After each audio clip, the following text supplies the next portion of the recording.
Welcome to the Vincier Project, an H-hour production where we help people become more skilled, more competent, and more brave when they're facing the most difficult circumstances of their life. I hope you enjoy our podcast.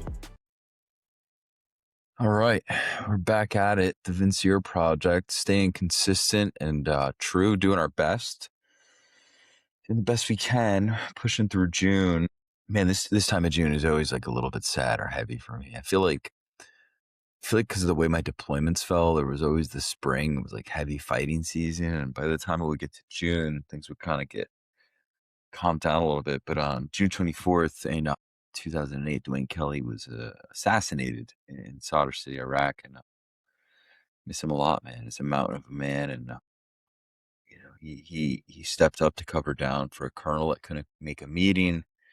And he attends it that morning. And, just a weird way it unfolded. And he was going to a meeting he doesn't typically go. He's kind of like the CMOC chief, so he stays on the compound, so he doesn't really go out, but the colonel can't get there, and he's got to go, and he goes. And myself, I'm standing by the gate. Where they went to was maybe a half mile out the gate to the left. There's a district compound on the corner of Route Delta. I don't remember the other route, but doesn't matter. And so he goes down there and he's with the State Department folks. And I think the one lady was OGA, but it doesn't particularly matter. And they detonated a fire safe. They had a safe inside the office. Whenever he got in the settled, they detonated it, and he took a pellet or two above the sap he played, essentially drowned. I remember hearing the detonation when I was standing by the gate because we were getting ready to go out with Staff Sergeant Condre. And heard the boom, and then the radio opens up, and the chaos ensues. And it was a terrible day, man. And America lost an incredible son at that point. And he's not the first one. He'll be the last one. And but that hurt. That hurt a lot, I think. And that's what happens at war, right? Young men and women, and many times the best kinds of young men and women are exposed to, incredible amounts of violence. Also inflict incredible amounts of violence on both sides of that. So, but every year I think about the guy a lot. A pretty remarkable person, and that's not an easy position for the person to replace him, who could never be the person that Dwayne was or is. But it makes it even more difficult when the next one in doesn't just they're not nearly as good or as competent, right? That's the stuff we learn in war and combat, man. Everything is subject to change. So, man, miss Dwayne a lot. I know some other people do too.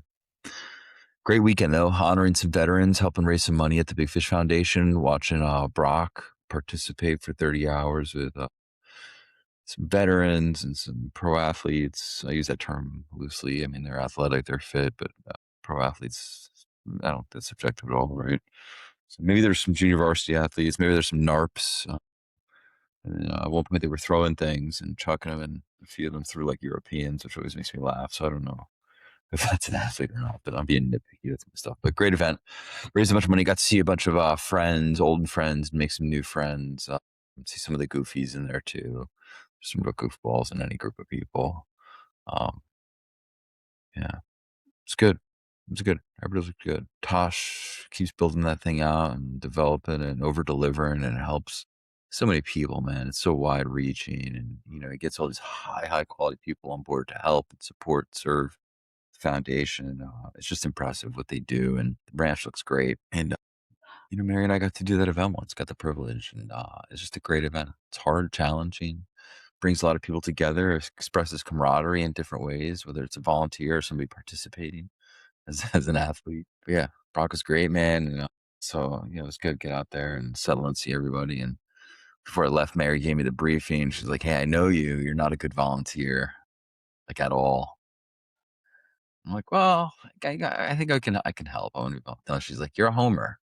And it's so crazy. I get out there and I'm serving Brock and giving Brock all the attention. I'm not attending to anybody else or doing anything else. And DT's like, "Vince is such a homer. It's pretty unbelievable." I'm like, "Yeah, dude, you absolutely figured me out, man. I pick a side. I'm an us then guy." But it was funny that he said that. But anyway, so I go, I don't sleep good the first night or two, and getting cranky. But Matt's coming up. I invited Matt. He'd been perfectly fine without me. I just needed to make the handoff. Like, hey, these are the Big Fish people. Matt's going to be up there now, man. He's out there, dude. He's an incredible athlete, dude. Endurance athlete, like those folks. Probably throws like a European, but He loves soccer, so that makes sense. And that's my son. If you hear him crying in the background, he just finds this podcast just never a good time for him. But yeah, so we're out there and I sleep like crap the first night. I hear my wife in my head. She's like, "Hey, just take the credit card in case you don't sleep well. Go get a hotel or rental car at the airport or whatever." And I'm like, "Nah, I'll be all right. I don't want to support Brock. I think it's the right thing to do. He asked about this, volunteered, and brought him out here and stuff." So she's like, "All right, well, if you're gonna stay out there, she gives me this basically fire guard schedule to go check on him every 2 hours the whole time. Um, and she's like, and if anything happens, she's gonna hold me accountable." But yeah, it was a great event, man, and it really good to connect, see Matt and Brock again, see all the Big Fish people, see Tasha's Element, keep expanding the Big Fish Foundation. Any veterans in that have been through some stuff and that are in not quite in a clinical sense, but maybe, but they're in a transition of life, then they need a little bit of a stimulus to explore and grow. It's a good place. Much like any other foundation or group that's doing things. But I do like the 30-hour bit of it. It's pretty it brings to the surface an expression of endurance that's good for the soul. It's really good. But man, thinking about that hotel and how Vince isn't a good volunteer, and that's kind of what I reflected on after the event. Is when everything was all said and done, like I in my mind, I was like, hey, like I'm not a good volunteer, but is it I'm not a good volunteer because I don't want to be a good volunteer? Is it I'm not a good volunteer because it like doesn't click in my mind, like how I see the world? I don't have an answer for that. I mean, that's what just came up at one point because I don't even count things at my own events. Like I've never once counted anything at my event. As a kid playing sports, I never counted with the scoreboard or any like I didn't open the door or, you know, do equipment. Like I played, started all the time, forever, and Army, same thing. PT test is about where it stops because you're an NCO and you're obligated to do that, right? And you do your evals and counselings, but after that, yeah, that's not it. Like I'm better at like planning and execution. And so anyway, my wife points out to me, she's like, "Oh, you sure you want to volunteer and be there or whatever?" And I'm like, "Yeah, I could do it. I could do it. I could do it." And I get there and I'm like, yeah, I can't do this. That's not what I'm good at. I have zero wiring that way in any way, shape, or form. And and then I see Brock doing his thing, and I'm like, all right, he's okay. He doesn't need Vince. So then I'm like in my head, like playing it out, like why didn't I just book the hotel and take the rental car, go to sleep? Because my mind is thinking about and sorting through all these other things. I'm working on some projects with Brooke at the office and thinking about the team at the counseling office. I'm looking at that schedule because they're juggling and balance stuff. I'm not there. I feel some kind of way. I'm not available. It's my stuff and part of growing my business as well, right? You got to be able to trust that the people are doing great stuff in your absence. But yeah, I'm not a good volunteer. What did come up though is interesting is I'm excited to share this on the podcast is I think Mary and I want to house some veterans. I think we got to figure out how to house some veterans. I think we're going to house some veterans. I think we're going to develop programming. We're going to partner with some other people. I don't know how we're going to do that, but again, it goes back to what I talk about in all the other podcasts. If this idiot can figure out how to get people to space and start raising money to do that, I'm like 99.9% sure I can align with some good friends and family and create a really safe place for homeless veterans that are transitioning or need to do the next part of their life. I don't know how we're going to do that. I don't know what not for profit we're going to partner with to help execute that. But I have some really, really, really strong convictions about what would need to be done to make it successful. It's not a systemic, like scalable thing. So hopefully, because it's not scalable and it doesn't bring out all of the greedy tendencies of human beings, it could be something that's effective and efficient for a few brothers and sisters that are going through that season. Really powerful. Really, really powerful. Man, so a little bit of a sad week time period, but exciting at the same time. Mary and I had our anniversary yesterday, which is amazing. She finally gave me permission to start training my son for ice hockey, and yeah, that's gonna be good, man. We're gonna start every year for the next 17 years, 16 years, 17 years. We'll start on draft night, until draft night because it's June. We'll take a break after the season until June. I don't care what they're doing, their club, is team, whatever. There's always somebody that'll let you play and pay the tuition. We're taking a break in the spring. Got some traveling to do. Play some lacrosse, I think, if he likes it, or baseball. I was a big baseball guy. Definitely played baseball through high school. Competitive, like the Jersey Shore is pretty competitive in baseball. Back then it was. I think it's very competitive now too. Jersey's hot in sports in general, but all good. Yeah. And then we'll surf in the summer, do a little skiing in the winter, take some breaks from the seasons. But But training camp starts, man. We're started on our draft night forever. Well, this will be a fun thing we'll do. And first workout is always going to be the Chelios. You know, it's a 2.5 mile beach run, and then you go surf and hang out, and have lunch with mom, and and then you come back to the house, and then you do Fran max effort, and then you go to the fourth period, and the fourth period we ride the air bike in the sauna, some intervals, some sprints. That's what Chelios used to do, man. He's the greatest American defenseman ever played the game. So yeah, that's the first workout we'll break open with every summer, and then yeah, it's all there for us, man. It's gonna be fun. Can't wait to put him through that. The fun thing about it, though, is too, is that I'm gonna be running with the stroller. I don't know if we're gonna make it on the beach with that because they're not the big wheels, but I have to do the 2.5 mile run. And then I'm going to be in the ocean right next to him. And then I'm going to do Fran while he walks around his little stroller. And then I'm going to ride the bike in the sauna if I can fit it. I got to try that. I don't know if it fits yet. We might need a bigger sauna. But either way, at some point, that's going to be part of the workout. It's going to be good.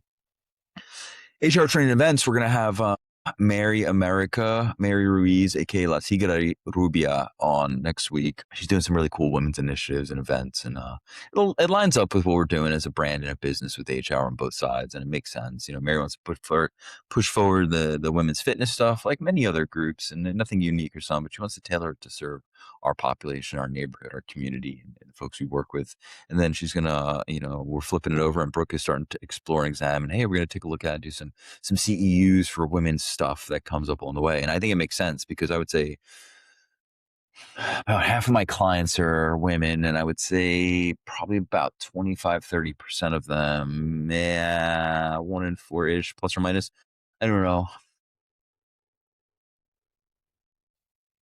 Maybe 25% of my total clients, the more I think about it, actually have women's related issues and things that come up at certain phases of life that is consistent with human development that you have to talk about and work through in therapy, whether you're a male or female clinician. It is relevant to the topics and issues you face when it comes to trauma, anxiety, depression, mental health as a whole, phases of life, career changes, and any of the other stuff that comes with that, grief, infidelity, um, psychiatric illness, diseases, existential crisis, right? Like men and women deal with those things. And I think we'll do an offshoot. We'll do the male one in the next year or two. But I think those are things coming up. But yeah, we're going to have the CEO of HR training events on next week. Little 4th of July celebration kind of thing. Release it next second, third, whatever. She doesn't want to talk zombie apocalypse. I thought it would be a safer and fun way. She wants to get right to it and talk all things war and conflict and how her and I decide, make decisions, some of the new initiatives, things we had to learn from our early career into our adult life at this point in terms of professional sense and ways to accelerate those particular things. Her and I are not unique. There are hyper successful veterans across the country in every corner. But I think sometimes people struggle to understand conceptually how and why the military service accelerates those particular things. You look at the enlisted side of the military, and there's an assumption that it was the only thing that people could do, or it was the only option people had. And that's not quite the storyline or case. It's quite the opposite, actually. Most people couldn't serve or can't serve at this point. We don't have conscription enacted at this moment in time as a nation. And so, as such, it's all volunteers. And because of that, in our storyline, and Mary and I will carve this out, is we're not really nationalistic at all, right? Like we're actually jingos in the hardest, truest sense, man. Like, yeah, I think it favors America to let loose the dogs of war with no rules to go secure the resources of other nation states to secure them for American interest. It's not popular, but I don't see a better way because the reality is most of the world doesn't have railroads. So what do I care what they think? Right. But they have things that the United States could benefit from. And we're going to need a lot of copper going forward. There are a lot of natural resources we are going to need as a nation, but copper specifically, the space travel and the data centers and the energy consumption and production and consumption, that's going to be our responsibility as a nation. So there's your mental health note of the day: is peace of mind can be created when you are on the offensive, securing resources, things like that. But Mary's going to be the first guest. There's going to be many guests after that. And I'm excited to get her on here. Um, yeah, it's going to be really good because she's smart. She's really, really, she knows her people. She's situational aware. And she said to me before I left, she was like, "Hey, are you sure you don't want to get a rental car and book a hotel?" And I'm brand loyal. I was like, I'd like to be there to support Brock, which he didn't need any of it because the Big Fish team just does it better than Vince could ever do it. Again, I'm not a good volunteer like that. Good teammate. I'm a good teammate. I'm a great teammate, but I'm not a good volunteer. It's just the reality of it.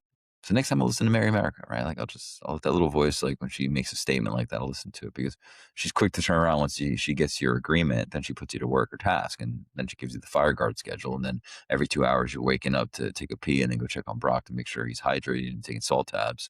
which I don't think he was at any point in time. But yeah, man, it was good. It was good. But yeah, don't throw a hatchet like a European. Kind of looks silly sometimes. Well, good. Marry next week. It's a good week. June. Keep doing this thing. Yeah, we have blue lights in the back now. I don't know. We had blue, pink. We had none the other week. We're gonna keep doing this thing. It's gonna be great. Got some good stuff coming up. Got some good people. First one with the glasses on. I'm feeling super old, super sophisticated, but that's okay too. Cheers. Enjoy.